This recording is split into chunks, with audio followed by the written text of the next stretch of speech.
तो friends, welcome to यदि investment academy. आज हम बात करने वाले हैं पीआई इंडस्ट्रीज की, राइट, जो कि एक काफी बड़ा एग्रोकेमिकल प्लेयर है इंडिया में।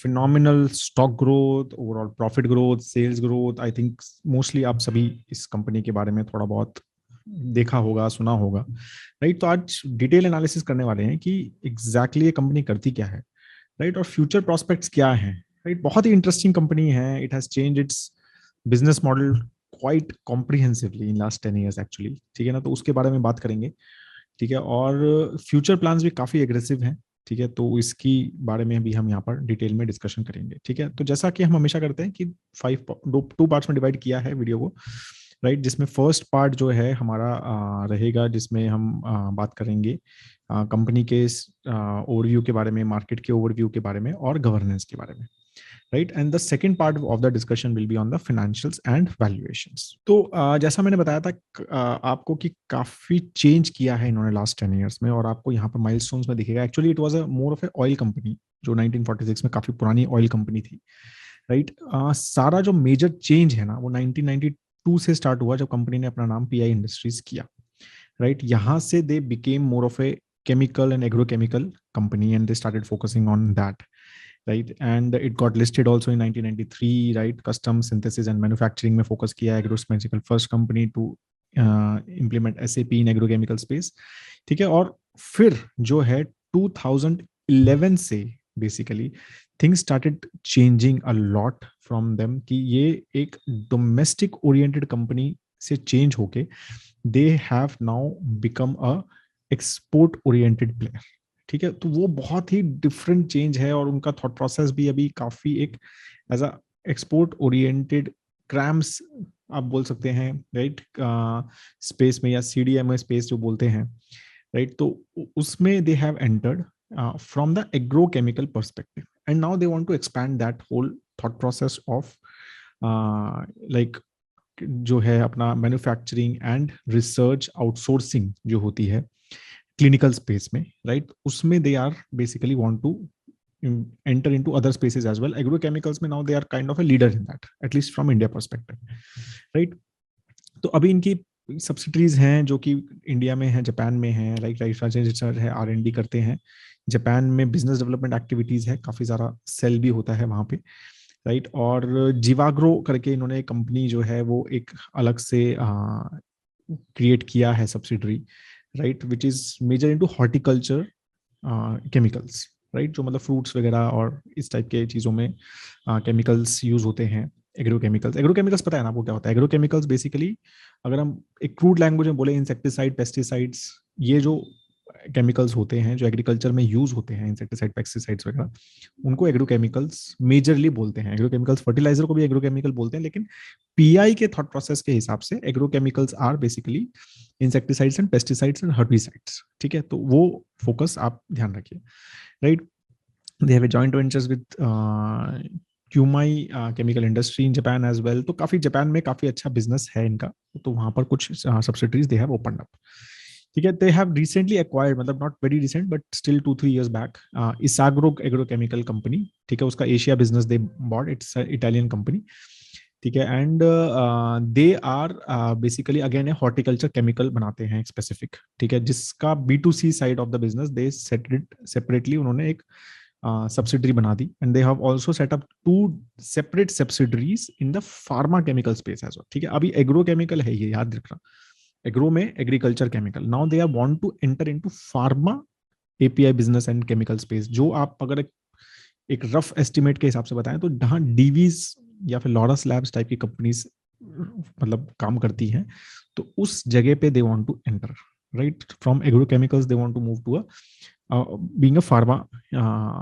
एपीआई प्लेयर एज वेल, ठीक है। तो उसके लिए they have set up these 2 companies जो कि फार्मा ऑपरेशंस पे फोकस करेगी, ठीक है। Now it's a very new companies, they tried, and आगे उसके हम काफी बातें करेंगे, तो इसकी अभी मैं आपको सारी चीजें बताता नहीं हूँ, ठीक है। और हाँ, अब यहाँ पर आपको समझ आएगा कि कैसा बिजनेस चेंज हो रहा है। देखो आप, ये बहुत इंटरेस्टिंग है कि दे वर इन 2018, अगर हम एफवाई की बात करें तो 38% एशिया से आ रहा था, विच वॉज मेजरली जापान, ठीक है, आउट ऑफ इंडिया। इंडिया नहीं, इंडिया अलग से 37% था, ठीक है, नॉर्थ अमेरिका से सिर्फ 14% और यूरोप से 8%. Now things have change. See, North America has become 35%. So how export has become so important, right. And 37 से इंडिया हैज बिकम 27. ठीक है, एशिया 38 से 21 हो गया है, तो जापान से भी बिजनेस कम हो गया है, और North America which I am assuming majorly US ही रहेगा, राइट, उससे बढ़ गया है. Rest of the world has also increased a lot, right, from 3% to 10%.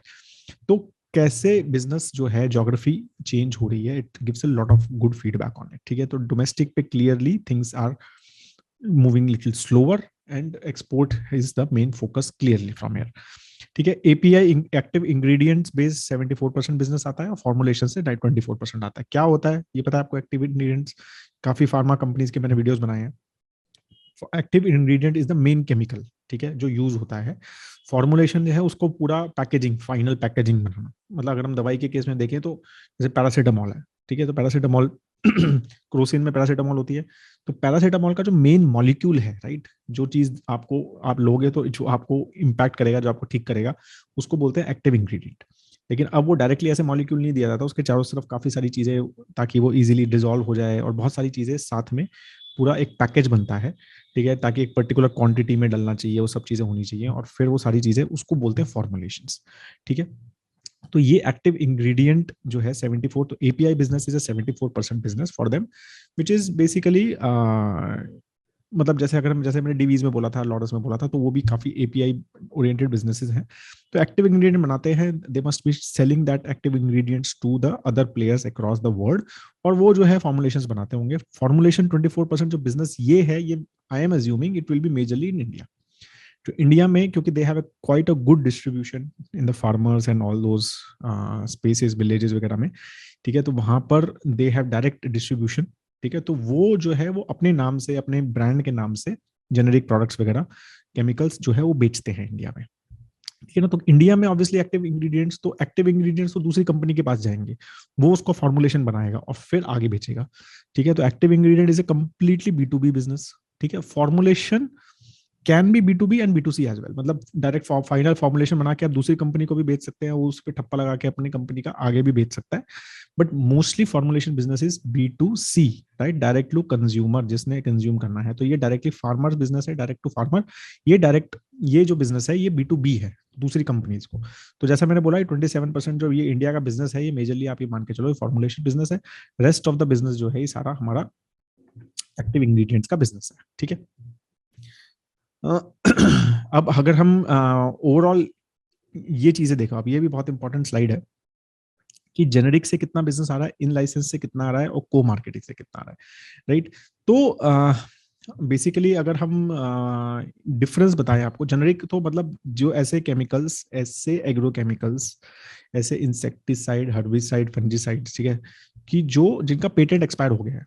ठीक है, जो बाहर की कंपनीज हैं, जो सुमिटोमो हो गया, जैसे बड़ी बड़ी कंपनीज हैं which are there, Bayer corporate science हो गया, बहुत सारी केमिकल कंपनीज हैं outside the which are very big and they do lot of research in this space, right. तो उनको, उनका पेटेंट एक्सपायर हो गया तो कोई भी उसको बना सकता है, तो वो जेनरिक बिजनेस है. तो वो जेनरिक जो है इंडिया में they make and they sell it across the world as well as in India. In license का मतलब क्या होता है? इन लाइसेंस से बिजनेस आ रहा है 26%. इसका मतलब ये है कि इन लाइसेंस्ड कि उनको स्पेशल लाइसेंस है, ठीक है, फ्रॉम द इनोवेटर. मतलब पेटेंटेड प्रोडक्ट है वो, लेकिन इनोवेटर ने इनको लाइसेंस दिया हुआ है कि तुम मेरे नाम से ये प्रोडक्ट बेच दो. ठीक है, तो अभी जैसे इंडिया में है, suppose some company has made a, Sumitomo suppose has made a product, ठीक है, and now they don't want to sell themselves. तो वो क्या बोलेंगे पीआई को, यार तुम्हारा अच्छा डिस्ट्रीब्यूशन है, सब कुछ है, ये लो मेरा लाइसेंस, तुम जो है यहाँ पर डिस्ट्रीब्यूट करो. तो 26% वहां से आता है. को मार्केटिंग मतलब कि तुम्हारे पास एक प्रोडक्ट है, तुमने दूसरे को भी पकड़ लिया. ठीक है, कि दूसरी केमिकल कंपनी को भी ले लिया और बोला कि चलो यार मैं भी मार्केट कर रहा हूँ, तुम भी मार्केट करो इस प्रोडक्ट को, काफी अच्छा प्रोडक्ट है, तो ताकि ये मार्केटिंग हमारा मतलब ज्यादा से ज्यादा लोगों को हम जल्दी पहुंच पाए. तो 42% को मार्केटिंग से आता है. ठीक है, बिजनेस कहाँ से आ रहा है, मतलब किस टाइप के केमिकल्स? मेजरली इंसेक्टिसाइड से 37%, हर्बिसाइड्स, ठीक है, फंजीसाइड, ठीक है, बायोस्टिमुलेंट एंड अदर्स. ठीक है, तो ये अलग अलग टाइप के एग्रीकल्चर रिलेटेड केमिकल्स होते हैं, राइट, जो कि हम पेस्टिसाइड भी बोलते हैं, या फिर अलग अलग नाम होते हैं इनके, राइट. तो ये chemicals they basically, this is how they, इनका अलग अलग मिक्स है which they make and they get the revenue from. ठीक है, अच्छा वो जो जोग्राफिकल था हमारा, उसमें यहाँ पर आप देख भी सकते हैं कि कैसे वो चेंज हो रहा है, राइट। तो इंडिया 2016 में was 42%, now it has decrease to 27। ठीक है, एंड नॉर्थ अमेरिका अगर हम देखें तो it was 22 and it has increase to 35। Australia तो जीरो ही हो गया, 7 से अभी जीरो हो गया ऑस्ट्रेलिया में, दे हैव लॉस्ट कंप्लीटली। और यूरोप इज मोर और less similar, rest of the world has increase from 1 to 10%। तो जोग्राफिकल चेंज पैटर्न काफी ज्यादा हो रहा है। डिस्ट्रीब्यूशन, एज आई सेड कि they are a very strong, मतलब they have a good distribution network in India. तो इसीलिए ये सब इन लाइसेंस प्रोडक्ट्स को मार्केटिंग करते हैं, या फिर इंडिया में जो बेचते हैं, जो मैंने बताया था फॉर्मुलेशन ज्यादा बिजनेस जो बिकता है, वो इनके फार्मर कनेक्ट्स हैं 25 लाख से ज्यादा फार्मर से, they have connect 70,000 retailers, 28 stock points हैं, डिस्ट्रीब्यूटर हैं 10,000 से ज्यादा। तो इन सब की वजह से they can easily sell it to India. तो लॉट ऑफ बाहर की कंपनीज जो हैं who want to sell products in India, they tie up with them and they say कि यार तुम बेच लो मेरा product, right. And they have 4 manufacturing facilities, 12 multipurpose plants and 5 formulation facilities also they have। ठीक है,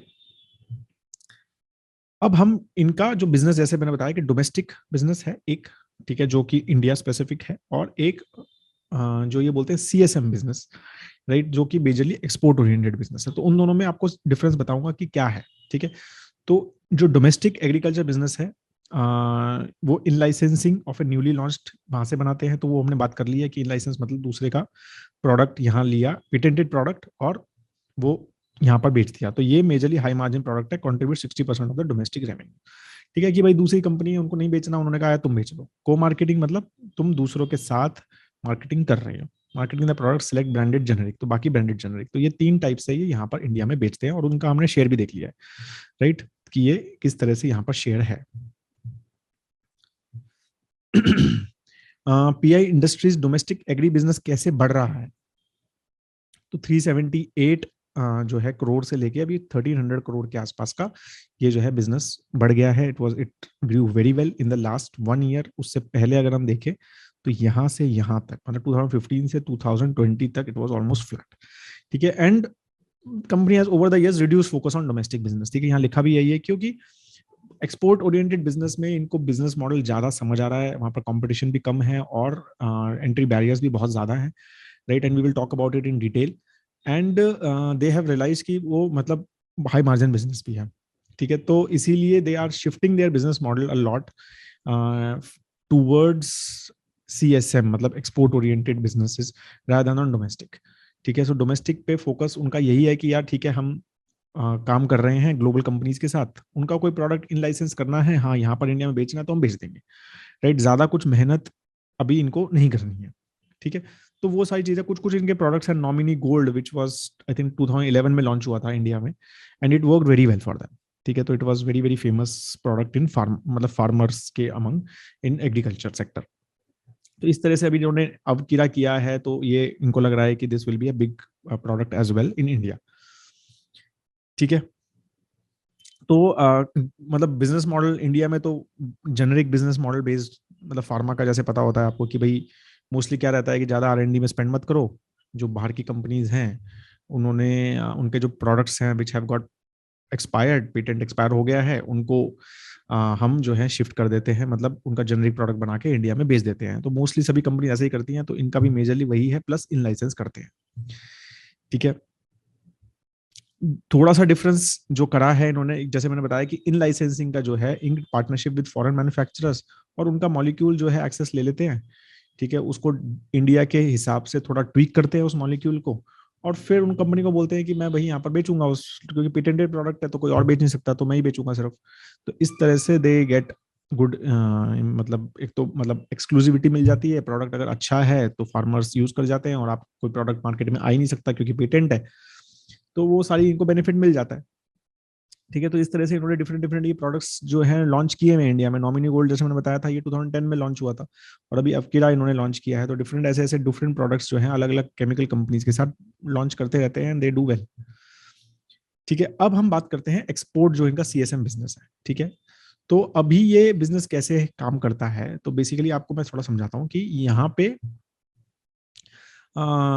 इनका बिजनेस क्या थॉट प्रोसेस है कि भाई जो एग्रोकेमिकल्स कंपनी जो वर्ल्ड के बड़े बड़े जो रिसर्च करते हैं, जो पेटेंटेड प्रोडक्ट्स बनाते हैं, उनके साथ बिल्कुल इनिशियल लेवल पे दे पार्टनर, ठीक है, और इनको साथ बैठ के करते हैं कि भाई हम तुम्हें रिसर्च में पार्टनर बनेंगे। रिसर्च के टाइम पे जब क्लिनिकल ट्रायल्स वगैरह होते हैं क्रॉप पे उन सब के, तो उस टाइम बहुत ही कम क्वांटिटी के लिए ये केमिकल्स बनाने पड़ते हैं, ठीक है, तो वो हम तुम्हारे लिए बनाएंगे। तो बहुत सारे उनको मतलब बिल्कुल इनिशियल स्टेज से, ठीक है, even selection in the molecule कि ये चलेगा या नहीं चलेगा, उसका थोड़ा क्लिनिकल ट्रायल में हेल्प, इंडिया में क्लिनिकल ट्रायल में उसका हेल्प, राइट। तो वो सारी चीजें जो है ये बड़े कंपनीज के साथ दे हैव स्टार्टेड डूइंग, तो they have like become a partner in their whole clinical process, ठीक है। और फिर कमर्शियल लेवल पे चला जाता है, भाई प्रोडक्ट अच्छा हो गया, इट वर्कड, ठीक है, फिर उसको कमर्शियल लेवल पे लेके जाएंगे, तो of course they help them in the at least from India perspective, जैसे मैंने बताया था इन लाइसेंसिंग वगैरह, तो यहाँ पर उसको डिस्ट्रीब्यूशन वगैरह में भी हेल्प करते हैं। तो अभी क्या है ना, इससे क्या हो रहा है कि बिल्कुल इनिशियल पार्टनरशिप एक डेवलप करना शुरू कर दिया है इन्होंने, ठीक है। और मतलब मैन्युफैक्चरिंग वगैरह भी उसके लिए फिर कि मतलब ग्लोबल अब एक बार कमर्शलाइजेशन पे आ गया, तो फिर वो कहते हैं कि चलो यार तुम ही मैन्युफैक्चर कर लो मेरा प्रोडक्ट, ठीक है, तुमने मेरा पूरा हेल्प किया, तुम्हें समझ आ गया है प्रोडक्ट क्या है एग्जैक्टली, तुम्हारे मैन्युफैक्चरिंग प्रोसेस सेट हो गए हैं, ठीक है। तो अभी तुम आप इनिशियली लेवल पे बिल्कुल, जब वो प्रोडक्ट बिल्कुल जीरो पे था, ठीक है, आप उसको कमर्शियल लेवल तक उसके साथ पार्टनरशिप किया किसी कंपनी के साथ, तो they will also be comfortable with you ना, कि ठीक है यार तुम ही मैन्युफैक्चर कर लो, you have a manufacturing good processes हैं आपके, और आपकी कंपनीज अच्छी हैं, तो मतलब you can do all those things.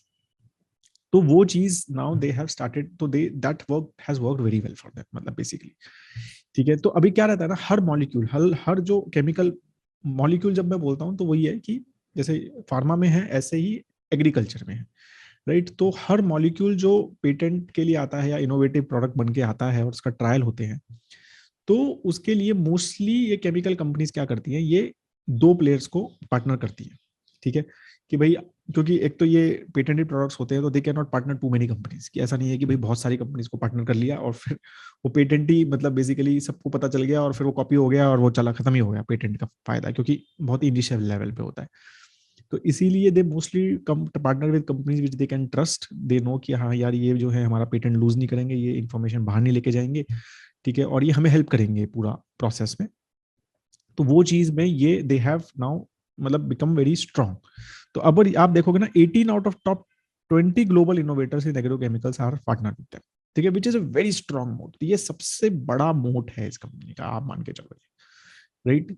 कि अगर हम मोट्स की बात करेंगे ना, तो मैं बीच बीच में मार्क भी करता रहूंगा, तो ये बहुत बड़ा मोट है कि इनके इसके साथ पार्टनरशिप्स हैं, राइट। एंड अब ये जो कॉन्ट्रैक्ट्स होते हैं, जब पार्टनरशिप होती है, तो ये लॉन्ग टर्म कॉन्ट्रैक्ट्स होते हैं कि 1 to 3 years के लिए इंक्वायरी टू कमर्शियल फेज, ठीक है, और 5 से 8 साल तक के लिए कॉन्ट्रैक्ट का वैलिडिटी रहता है, ठीक है ना। तो लंबे कॉन्ट्रैक्ट्स होते हैं, एक बार आपने एंटर कर लिया कि ठीक है इस मॉलिक्यूल में मैं आपका पार्टनर हूँ, तो वो उस तरह से काम करते हैं। और दो सप्लायर्स मैक्सिमम रहेंगे, आपका कंपटीशन भी कम है कि एक आप हो और एक और है, ठीक है ना। तो दो लोगों के साथ ही उनको काम करना है, बिकॉज information is a मतलब private information, it cannot be public made, ठीक है, and you have to trust them completely, ठीक है ना। तो this is what they do, right? They have current order book of around 1,500 crore, ठीक है, which gives a sustainable growth for 3 to 4 years। तो ठीक है, तो और planning to commercialise 5 to 6 molecules every year. अब बहुत सारे पार्टनरशिप करेंगे, मान लो 20 मॉलिक्यूल में पार्टनरशिप किया, तो 5-6 तक लास्ट कमर्शियल लेवल पे पहुंच जाते हैं। कमर्शियल लेवल पे पहुंच गए तो फिर आप उसको मैन्युफैक्चरिंग कर रहे हो उनके लिए,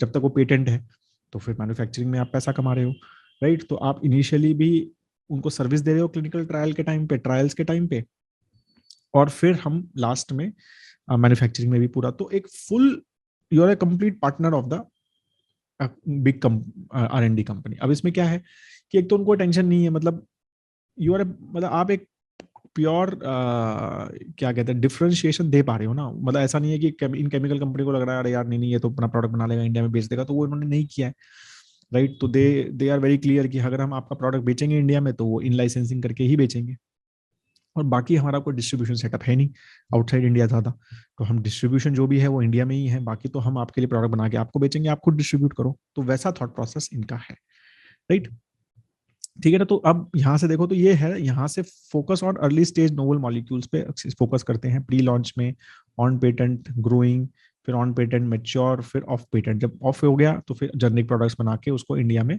late to market, early to market वो भी करते हैं, ठीक है, तो this is how they work. ठीक है, दे काफी सारे रिसर्च एंड डेवलपमेंट में, analytical research and services, process development में, engineering, process scale up, commercial production, इन सब चीजों में they basically help them in a complete cycle. ठीक है, एक अभी एग्रोकेमिकल्स की आई एम एज्यूमिंग, मुझे नहीं पता, will not be obviously at stringent at pharma. Pharma में तो क्या है ना, ह्यूमन ट्रायल्स करने होते हैं, यहाँ पर ह्यूमन का चक्कर नहीं है, यहाँ पर तो क्रॉप के ऊपर करने हैं, आपको चेक करना है कि क्रॉप कैसे बिहेव कर रही है, अलग अलग इम्प्रूव हो रहा है या नहीं हो रहा है, जो पेस्ट है वो इंसेक्ट्स है या पेस्ट है या हर्ब्स हैं जो मतलब प्रॉब्लम क्रिएट कर रहे हैं, वो सब हट रहे हैं नहीं हट रहे। तो इट इज नॉट, मतलब regulations is, I am sure it is not as stringent as in pharma. ठीक है, तो यहाँ पर एक तो regulation will not be that stringent, और now they have such a strong partnership, and that's why I said that's the biggest moat they have. ठीक है, और now they have that trust with them, तो वो trust develop हो गया है, they have started working initially with them. तो इनको मॉलिक्यूल एक्सेस है, इनको इन लाइसेंसिंग का एक्सेस है, ये कमर्शियल भी बन कर रहे हैं और बेचने के बाद उसको जनरिक की तरह भी कर रहे हैं। तो पूरा मतलब जीरो से लेके एंड तक जो एक प्रोडक्ट होता है उसमें they are becoming a partner with the, मतलब द पेटेंट होल्डर। ठीक है, तो ये इनका बहुत बड़ा business, they have scaled and they have understood this. ठीक है, तो अभी देखोगे आप, देखो न्यू मॉलिक्यूल्स, 15 न्यू मॉलिक्यूल्स पे काम किया 2015 में, 8 उसमें से नेक्स्ट स्टेज पे चले गए और 2 कमर्शियल लेवल पे पहुंचे। ठीक है, तो this is how they have worked कि अब ये 46 न्यू मॉलिक्यूल्स पे काम कर रहे हैं, बिल्कुल जो जीरो स्टेज पे इनका ट्रायल वगैरह चल रहा है। ठीक है, उसमें से 20 जो है एक अच्छे स्टेज पे पहुंच गए जहां पर कमर्शियल की लेवल, और 5 ये कमर्शियल मॉलिक्यूल्स कमर्शियल वो कमर्शियल लेवल पे पहुंच गए जिसका बड़े स्केल पे मैन्युफैक्चरिंग करनी होती है। ठीक है, यहाँ पर एक बहुत ही छोटे छोटे स्केल्स पे मैन्युफैक्चरिंग करनी होती है क्योंकि थोड़ा थोड़ा बनाना होता है और फिर उसका ट्रायल होता है, उसका चेकिंग होती है अलग अलग एनवायरनमेंट में, अलग अलग जगहों पे, और फिर वो जो है आगे आगे चलता रहता है। ठीक है ना, तो यहाँ पर एक बहुत छोटी छोटी बट उसमें मार्जिन अच्छे होते हैं। ठीक है, और यहाँ पर लार्ज स्केल मैन्युफैक्चरिंग। ठीक है, तो this is how they are basically working. तो अब इनको ये टारगेट है कि भी 5 से 6 मॉलिक्यूल हमारे ऐसे हर साल जो है अगर कमर्शलाइज होते चले गए तो we will keep on earning well. ठीक है, तो that's how their thought process is. तो ऑर्डर बुक काफी अच्छी है इनकी। अब यहाँ का रेवेन्यू ग्रोथ देखेंगे तो एक अच्छा खासा स्ट्रॉन्ग रेवेन्यू ग्रोथ है, और आप ग्रोथ दिख ही रहा है लास्ट 4-5 साल में, 25%, 34%, 22%। राइट, और ऑर्डर बुक भी बहुत स्ट्रॉन्ग है। ठीक है, तो 2200 करोड़ से लेके ऑर्डर बुक अभी 10,000 करोड़ से 11,000 करोड़ के आसपास की ऑर्डर बुक इनके पास चल रही है। राइट, तो this is very good. Right, and more than 90% of CSM revenue is from patented products. ठीक है ना, तो पेटेंट जो अभी है चल रहा है, पेटेंट जिनका है उसमें 90% रेवेन्यू आ रहा है, और बाकी जब पेटेंट एक्सपायर हो गया जो ये वाले स्टेज पे है, मतलब यहाँ वाले स्टेज पे, वहां से सिर्फ 10% ही रेवेन्यू आ रहा है, तो जनरिक वगैरह जो हो गए हैं। ठीक है, ठीक है, और does not get if the आर कैटरा has to take or pay if the order does not get fulfilled then also PI gets paid. ठीक है ना, तो यही सिस्टम इनका ये बहुत जबरदस्त है कि क्योंकि एक बहुत कम कंपनीज हैं और ट्रस्ट बहुत ज्यादा है। राइट, तो इनका क्या सिस्टम है कि भाई ऑर्डर जो है ये करते हैं कि भाई अगर हमारे पास ऑर्डर आया तो या तो हम लेंगे। ठीक है, मतलब अगर हम लेंगे, नहीं लिया मतलब आपने अगर मना कर दिया तो आपको फिर भी हमें पेमेंट देना पड़ेगा। तो वो थॉट प्रोसेस है कि कंपनीज ने अगर आपको ऑर्डर दिया कि ठीक है यार तुम मेरे पार्टनर बन जाओ, ये ऑर्डर है, और फिर क्या कहते हैं, they take the order and they start working on it, great. अगर उन्होंने कहा बाद में नहीं यार ऑर्डर कैंसिल, तो then also they have to pay some penalty, और most of the order book is executable in 3 to 5 years। तो उससे बहुत ही स्ट्रॉन्ग रेवेन्यू विजिबिलिटी है। 10,000-11,000 करोड़ रुपए की आपको रेवेन्यू विजिबिलिटी है फॉर नेक्स्ट 3-5 years, तो विच इज ग्रेट। राइट, ठीक है, एक्सपोर्ट परफॉर्मेंस। अभी तो जैसे मैंने बोला कि एक कंपनी डोमेस्टिक फोकस से has become a export focus. ठीक है, तो clear change in business model. ठीक है, CSM business has now the gain the importance, last अभी 70-75% business is coming from CSM. Right, and only 25-30% business is coming from domestic. Right, और हमने देखा भी था कि ये इधर से और इधर के बीच में तो डोमेस्टिक जो रेवेन्यू था वो ऑलमोस्ट फ्लैट था। ठीक है ना, तो सीएसएम वाज इंक्रीजिंग, तो फोकस क्लियरली अभी एक्सपोर्ट पे ही उनका है। और क्यों डोमेस्टिक पे फोकस नहीं है, उसमें क्या है कि बहुत इंडिया अभी भी बहुत ही एक इकोनॉमी है जिसमें बहुत ही मॉनसून डिपेंडेंट है, तो साइक्लिसिटी है एक बिजनेसेस में। राइट, क्योंकि it is not easy for them to predict the right returns. R&D spend जो है that is also increasing for the company. तो एक ये भी मुझे एक अच्छा इंटरेस्टिंग वो थॉट प्रोसेस लगता है कि इतनी सारी R&D कंपनीज के साथ काम कर करके उनके प्रोसेसेस समझ समझ के शायद एक दिन ऐसा आए, ठीक है, कि ये कंपनी भी खुद अपनी R&D करे और खुद अपने एक पेटेंटेड मॉलिक्यूल्स लॉन्च करे अक्रॉस द वर्ल्ड.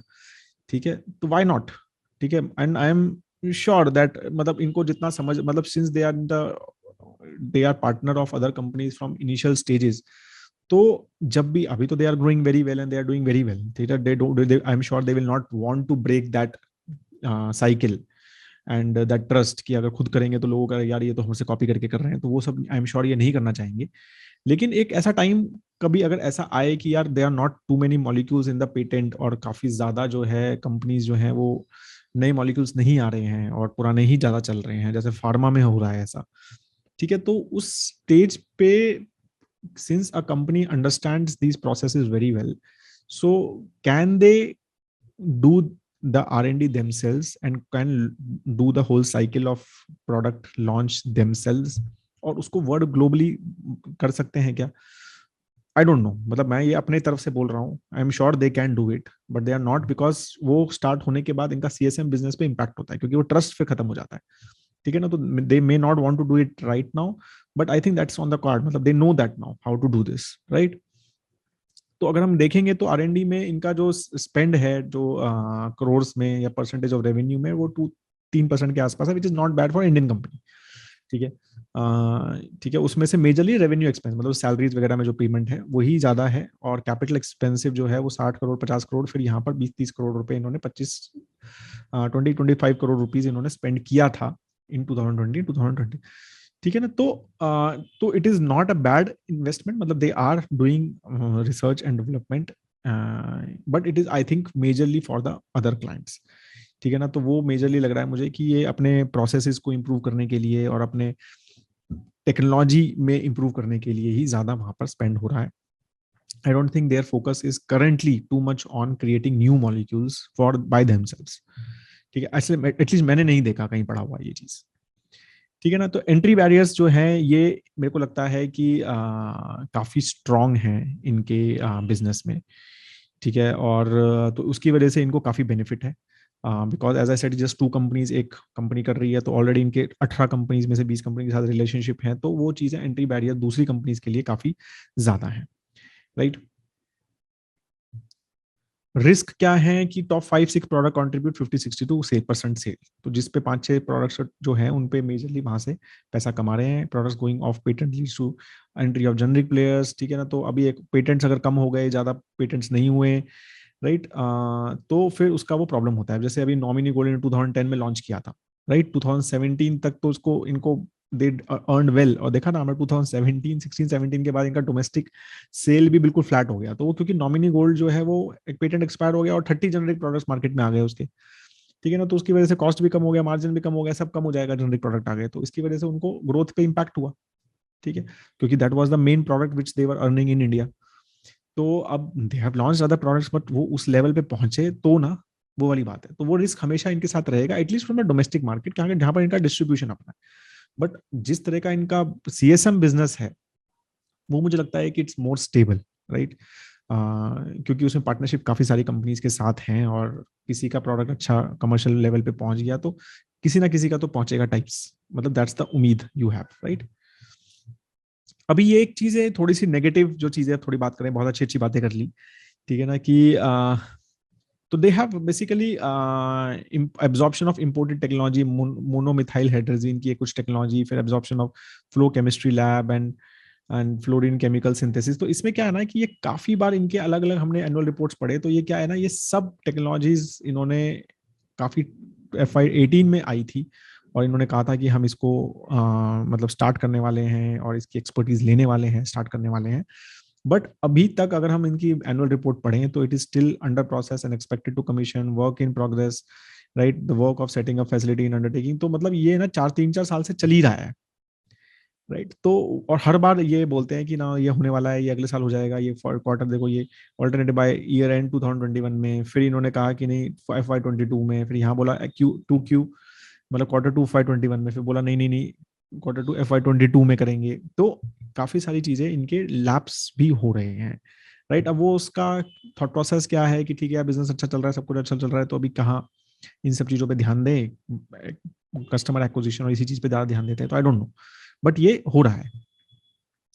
हाँ, अब जो मैंने इनिशियली आपको बोला था कि फार्मा में they want to enter a lot, ठीक है, तो इसमें काफी ज्यादा इसके ऊपर बात होती है अर्निंग कॉल्स में भी इस बार भी, ठीक है ना, कि they want to enter into the similar space what they are doing of CSM business, they want to do that for pharma as well. And as I said कि इंडिया में Divi's lab is a company which is doing this very well, ठीक है, but pharma is is मतलब के लिए उसमें trials होते हैं, ह्यूमन ट्रायल्स होते हैं, ठीक है ना, तो काफी एक डिफरेंट बॉल गेम है, but ultimately they are also chemicals only, right. तो they understand that bit of it की manufacturing of chemicals and everything, ठीक है ना, तो इनको लग रहा है कि हम उस प्रोसेसेस को रीयूज करके एक काफी अच्छा स्केल क्रिएट कर सकते हैं फार्मा में, ठीक है। ओनली थिंग विच मेरे को लगता है जो इनको समझना है वो है रेगुलेशंस, ठीक है, जो इनका डिफरेंट है, ठीक है ना, तो इसीलिए मतलब they developed intermediate for manufacturing of Covid drug बनाया इन्होंने, फिर इन्होंने 2000 करोड़ रुपए रेज किए QIP में लास्ट ईयर,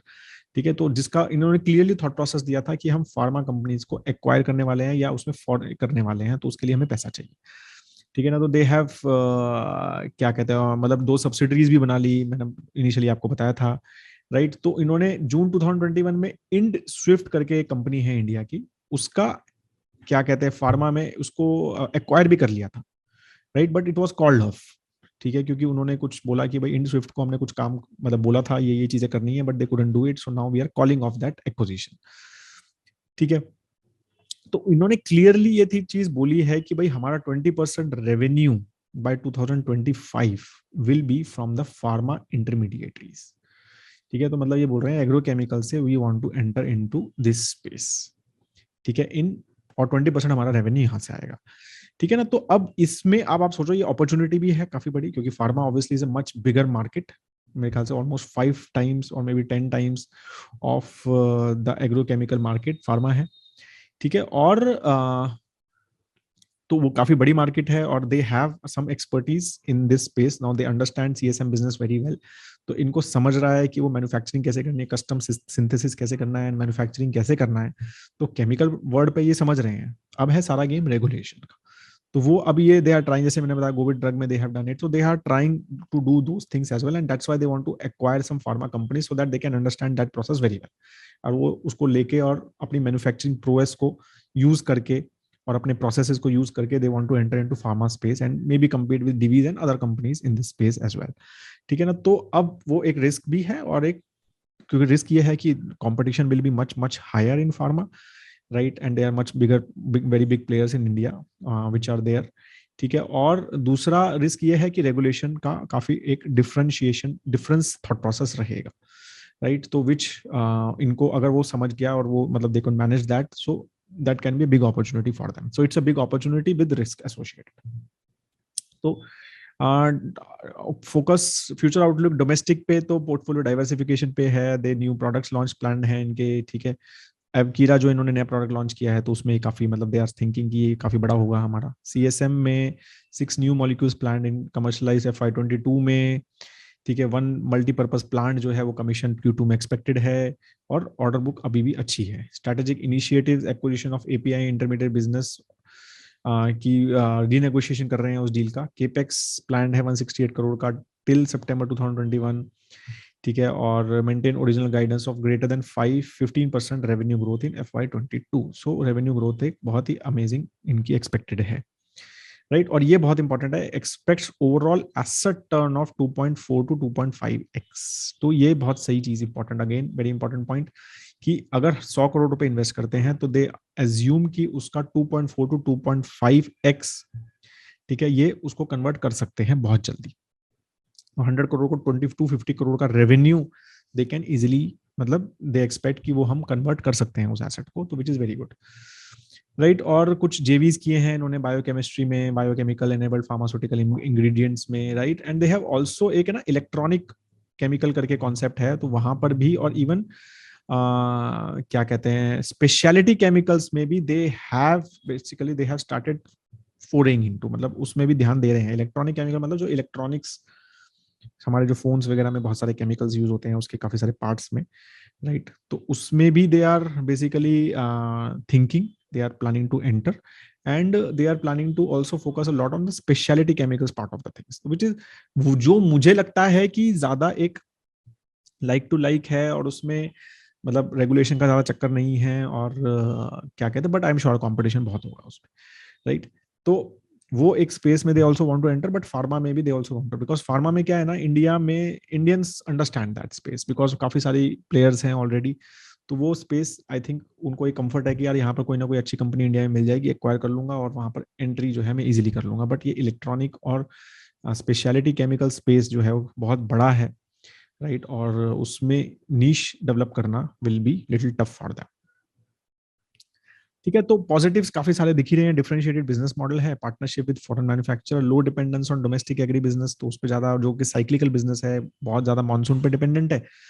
ठीक है, diversified portfolio help to avoid cyclicity, high entry barriers हैं इस इंडस्ट्री में, entry into pharma they are planning, तो which can be big opportunity for them, clear revenue visibility है क्योंकि ऑर्डर बुक बहुत स्ट्रॉन्ग है, and relationship with all major agrochemicals company. Negative क्या है, प्रोडक्ट्स जो है वो ऑफ पेटेंट जैसे जैसे होते रहेंगे, जो अभी पेटेंट प्रोडक्ट है 90% रेवेन्यू पेटेंटेड प्रोडक्ट से आ रहा है, वो ऑफ पेटेंट होता रहेगा, तो उसका रेवेन्यू पे इम्पैक्ट होगा even on CSM business in future. Customer concentration risk, top 5 molecules जो है वो ऑलमोस्ट 70-80% रेवेन्यू दे रहे हैं, तो वो बहुत बड़ा रिस्क है। ठीक है, एंड टेक्नोलॉजी अडॉप्शन जैसे हमने बोला वो डिले डिले डिले डिले होता जा रहा है, तो वो दो तीन कुछ नेगेटिव पॉइंट्स दिखे। ठीक है, overall company is very interesting space में है और काफी स्ट्रॉन्ग मोट्स हैं उनके पास, and not with much of a competition as of what I understand. ठीक है, तो very clearly they have marked themselves, तो वो काफी एक अच्छा है यहाँ पे। अब सेक्टर का भी व्यू देख लेते हैं, थोड़ा बहुत इंडियन एग्रीकल्चर सेक्टर वगैरह के बारे में बात करते हैं कि कैसे वो इम्प्रूव हो रहा है। ठीक है, तो काफी ज्यादा बात हो रही है आई थिंक एग्रीकल्चर सेक्टर की, even from the government and everything, because we are very agriculture oriented economy, right? तो कैगर जो है ओवरऑल 4-5% का एक्सपेक्टेड है। तो एग्रीकल्चर इनपुट जो सेक्टर है, एग्रीकल्चर प्रोडक्शन कॉस्ट में 4% एग्रोकेमिकल्स में यूज होता है सिर्फ इंडिया में। फर्टिलाइजर में they are not present, PI, they are only present here, they are not present in seeds। ठीक है, तो ये 4% में ही they are present, तो it's still a small pie, right? तो that's why export is a bigger market for them। ठीक है, और ओवरऑल मतलब ये शायद मैंने काफी कोरोमंडल में भी ये डिस्कशन हमने ज्यादा किया था, क्योंकि वो एक मोर डोमेस्टिक ओरिएंटेड कंपनी है कोरोमंडल। ठीक है ना, तो वहां पर आप ये सेक्टर का एनालिसिस ज्यादा अच्छे से देख पाएंगे, तो मैं ज्यादा यहाँ पर बात नहीं कर रहा हूँ। ओवरऑल इंसेक्टिसाइड में 60% इंडिया में बिकता है, फंगिसाइड 18% बिकता है, हर्बिसाइड 15, और बाकी 6% ही बिकता है। तो इंसेक्टिसाइड इज द मेजर जो बिकता है। एग्रोकेमिकल अगर हम देखें तो दो हैं, तो क्रॉप प्रोटेक्शन, पेस्टिसाइड्स, इंसेक्टिसाइड जो भी बात हो रही है यहाँ पे, ठीक है ना, और फर्टिलाइजर्स। तो यहाँ पर जैसे हमने कोरोमंडल है वो मेजरली यहाँ फोकस्ड है फर्टिलाइजर्स में। ठीक है, they have this business also, crop protection भी, but majorly they are focused here. ठीक है, and PI is purely focused here, they have no presence in fertilisers. तो आपको ये चीजें क्लियरली समझनी है। ठीक है, ओवरऑल मार्केट की वैल्यू जो 47,000 करोड़ रुपीस की है, 8-10% का ग्रोथ रेट एक्सपेक्टेड है इंडिया में, राइट? फर्टिलाइजर इंडस्ट्री तो पूरी हमारी ऑर्गेनाइज्ड है, लेकिन एग्रोकेमिकल इंडस्ट्री जो है वो ऑर्गेनाइज्ड नहीं है, राइट? इंडिया जो है 13th ग्लोबली है इंपोर्ट्स ऑफ पेस्टिसाइड में, with 2% share, and 2.1 billion dollar की टोटल सीपीसी मार्केट है। ठीक है, एफडीआई 100% अलाउड है, self sufficiency on food grains पे फोकस है। जैसे मैंने बोला कि government has lot of focus on this industry, so good growth is expected. जैसे 80% market is organised by generics. ठीक है, तो इंडिया में मेजरली जेनरिक्स ही चलते हैं क्योंकि वो सस्ते होते हैं। पेटेंट एक बार एक्सपायर हो गया तो कोई सारी कंपनीज, छोटी छोटी कंपनीज वो बनाने लग जाती हैं। ठीक है, और सिर्फ 20% ही जो है पेटेंटेड प्रोडक्ट्स पे स्पेंड होता है, जो कि majorly I think pi industries focus is on. ठीक है, तो इसीलिए from Indian perspective I think क्या कहते हैं, मतलब इनको बहुत ज्यादा इंडियन मार्केट पे इनका यही है कि भाई ठीक है, सीएसएम मैन्युफैक्चरिंग हमारा बाहर से हम कस्टम सिंथेसिस कर रहे हैं, मैन्युफैक्चरिंग कर रहे हैं। CSM means custom synthesis and manufacturing. ठीक है, तो बता रहा हूँ आपको, तो वो कर रहे हैं, दूसरे पार्टनरशिप कर रहे हैं, तो वो मॉलिक्यूल हम इंडिया में लेके आएंगे और उनको यहाँ पर बेचेंगे। तो वो इनके लिए एक क्लियर इजी विंस है यहाँ पे कि भाई अगर कोई मॉलिक्यूल अच्छा चल रहा है बाहर ग्लोबली, इंडिया में ले आओ, और पेटेंट जब तक है तो एंजॉय करो और उसको पैसे कमाओ वहाँ पे। ठीक है, तो वैसा थॉट प्रोसेस है। जनरिक हो गया तो बिक रहा है, जब तक चल रहा है चलने दो, वैसा थॉट प्रोसेस है फ्रॉम इंडियन पर्सपेक्टिव। ठीक है। ओवरऑल एग्रीकल्चर जो एग्रोकेमिकल सेक्टर है वर्ल्ड वाइड को 8 to 10% है, which is very good, right. Increase ये रिस्क जो है ऑफ पेटेंट मॉलिक्यूल्स जो है काफी सारे बढ़ रहे हैं, राइट। और ये सेम चीज फार्मा में भी है कि मतलब ऑफ पेटेंट मॉलिक्यूल्स, मतलब न्यू पेटेंट जो बड़े बड़े मॉलिक्यूल्स थे जो पहले फार्मा में थे वैसे नहीं आते आ रहे हैं, राइट। तो ओवरऑल एक्सपोर्ट पोटेंशियल काफी ज्यादा है इंडिया में, राइट। और दूसरा shift of market share from China which is a big thing, क्योंकि चाइना में they are trying to reduce their exports or even production of the chemicals because of the pollution, ठीक है ना। तो काफी सारा बिजनेस जो है वो केमिकल्स का, ओवरऑल केमिकल सेक्टर की है ये, वो इंडिया में शिफ्ट होता नजर आ रहा है। तो उसका काफी एक अच्छा ग्रोथ रेट एक्सपेक्टेड है इंडिया में फ्रॉम द परस्पेक्टिव, ठीक है। तो एज आई साइड मतलब मेजरली सबसे अच्छी चीज जो है वो डेफिनेटली चाइना का focus lesser on the chemicals, ठीक है ना, which is a very positive for overall India chemical sector, not just agro chemicals, ठीक है। और ओवरऑल इंडिया की जो गवर्नमेंट पॉलिसीज है डोमेस्टिक मार्केट भी इंप्रूव होती रहेंगी मुझे लगता है, right. And still under penetrated India, तो यहाँ पर इनका प्रेजेंस है तो वो अच्छा यहाँ पर चलता रहेगा, ठीक है। सो दैट्स, तो मतलब इंडस्ट्री तो अच्छी है ही, और ग्लोबली मतलब स्पेशली अगर इनका सीएसएम थॉट प्रोसेस से देखें तो I think they will keep on doing well, because नए नए मॉलिक्यूल्स पे काम करते रहो और जो है वो थॉट प्रोसेस यहाँ पर देते रहो, ठीक है। वो तो इनकी पार्टनरशिप्स कितनी स्ट्रांग है उसी पे ये काम करते रहेंगे, और इंडिया में इनका बिजनेस जो है वो पार्टनरशिप्स की वजह से यहाँ पर बढ़ता, अपने आप बढ़ता रहेगा मुझे लगता है, ठीक है। कॉर्पोरेट गवर्नेंस पे अगर हम जाते हैं, ठीक है, तो 47% के आसपास का स्टेक है प्रमोटर्स का, विच इज कंसिस्टेंटली, यहाँ पर इन्होंने QIP निकाला था तो इसकी वजह से वो कम हुआ था, राइट। तो कंसिस्टेंट स्टेक है। FIIs DIIs का बहुत ही जबरदस्त कंसिस्टेंट स्टेक रहा है, 21% का जो है DIIs का, FIIs का, और सिर्फ 12% का पब्लिक स्टेक है, which is mostly good, right. कि मतलब इंस्टीट्यूशनल इन्वेस्टर्स आर प्रेटी मतलब फोकस्ड ऑन इट, और प्रमोटर भी एक अच्छा खासा स्किन इन द गेम है, राइट।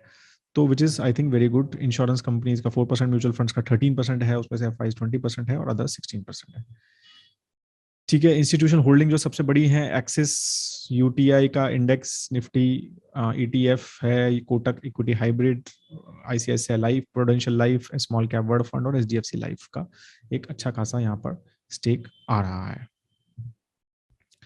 MD CEO 2 साल पुराने हैं इनके, डॉक्टर रामचंद्र जी हैं, रमन जी हैं सॉरी, और MSc हैं एग्रीकल्चर में। मयंक सिंगल जी है, ये प्रमोटर है, ठीक है।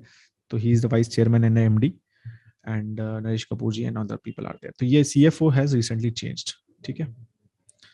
Narayan Sheshadri ji is a chairman, right? He was a MD of managing partner, sorry, of KPMG, chairman of AstraZeneca Pharma India, ठीक है ना। तो फार्मा का बंदा चेयरमैन बनाया हुआ है, तो जहां पर फोकस करना चाह रहे हैं ये, ठीक है। Mayank Singhal as I said is a promoter, ठीक है। And then there are some good independent directors as well. तो एक गुड प्रमोटर मतलब एक अच्छा बोर्ड प्रोफाइल दिखता है, ठीक है।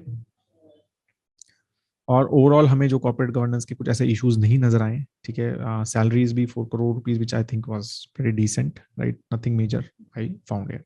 मेजर ये जो प्रॉब्लम आया है वो लास्ट 1 ईयर में they have change, this is the third CFO, ठीक है। And all both two have left the company with personal reasons, ठीक है। और बाकी भी मतलब president and head of manufacturing strategy, chief public officer, chief sustainability officer, तो काफी सारे जो हैं वो नाम छोड़ के गए हैं कंपनी को last 1.5 year. So which is a majorly again a red mark here, ठीक है। तो रेड फ्लैग अगर हम देखेंगे तो यही एक रेड फ्लैग है कंपनी का फ्रॉम गवर्नेंस परस्पेक्टिव, ठीक है।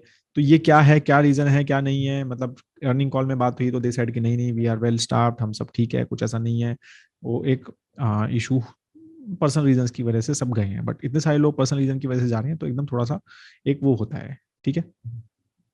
फीडबैक, एम्प्लॉयज का फीडबैक भी अच्छा है, तो वो भी एक इशू नहीं लग रहा है कि भाई HR पॉलिसीज खराब है क्या, वो सब है, तो वो भी एक काफी सही फीडबैक है। और अराउंड 3000 एम्प्लॉयज हैं इनके पास कंपनी में, ठीक है। फॉरेंसिक एनालिसिस भी किया तो हमें कुछ भी ऐसा नेगेटिव नहीं लगा, ठीक है। तो PI इंडस्ट्रीज का अगर हमने cash flow from operation to EBITDA देखा तो वो भी एक अच्छा खासा ठीक ठाक नंबर है, राइट। हमने जो है ग्रोथ इन रिसीवेबल्स देखा, ठीक है, विद रिस्पेक्ट टू सेल्स, तो कुछ ज्यादा ग्रोथ नहीं हुआ है, कम ही है एक्चुअली, सेल्स ज्यादा बढ़ा है।